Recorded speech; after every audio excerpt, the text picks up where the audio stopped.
10 août 1792, le roi de France ordonne aux Suisses de déposer les armes. Le 10 août 1792, abusé par de fausses promesses et des nouvelles contradictoires, le roi de France Louis XVI décide d'abandonner le château des Tuileries pour se placer sous la protection de l'Assemblée nationale. Escorté par une compagnie de soldats suisses commandée par le capitaine d'Erlach et flanqué de 50 grenadiers des filles de Saint-Thomas, le roi et sa famille se rendent aux députés de l'Assemblée nationale.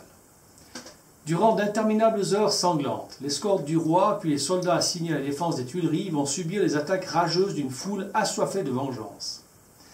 Dans la confusion de ces heures sombres, un message du roi ordonnant aux Suisses de se retirer dans leur caserne sera mal interprété par un émissaire, conduisant les Suisses à se porter au secours du roi, retenu au sein de l'Assemblée nationale. Arrivés après de lourdes pertes auprès de celui qu'ils avaient tous juré sur leur honneur et leur fidélité de défendre, les Suisses ne peuvent que constater que le roi était déchu de ses pouvoirs. Croyant alors pouvoir encore les sauver, le roi ordonne que les Suisses rendent leurs armes à la garde nationale. Il signe alors l'arrêt de mort de ses fidèles soldats. Son ordre du 10 août 1792 est encore conservé au musée du Carnavalet. En voici sa teneur. Le roi ordonne aux Suisses de déposer à l'instant leurs armes et de se retirer dans leurs casernes.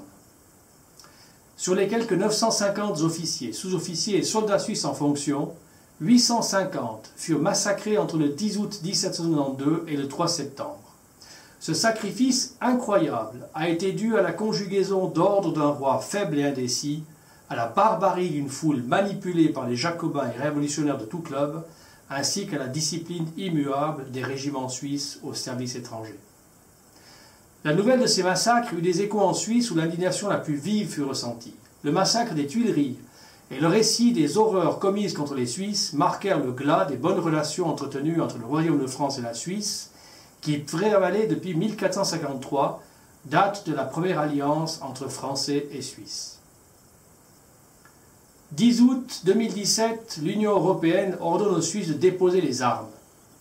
225 ans séparent ces deux injonctions, mais toujours la même volonté derrière ces mots « désarmer ». En 2017, ce n'est plus un roi de droit divin qui ordonne, mais une commission européenne autoproclamée, sans aucune légitimité démocratique, dont la toute-puissance frappe aussi bien les Polonais réticents à un changement de loi, les Tchèques empreints de liberté et de sécurité, ou encore les Hongrois refusant des contingents de migrants illégaux. 225 ans, mais toujours la même rengaine, que les Suisses rendent les armes. À ces mots, seule la phrase du sergent Blazer de Solaire peut faire écho.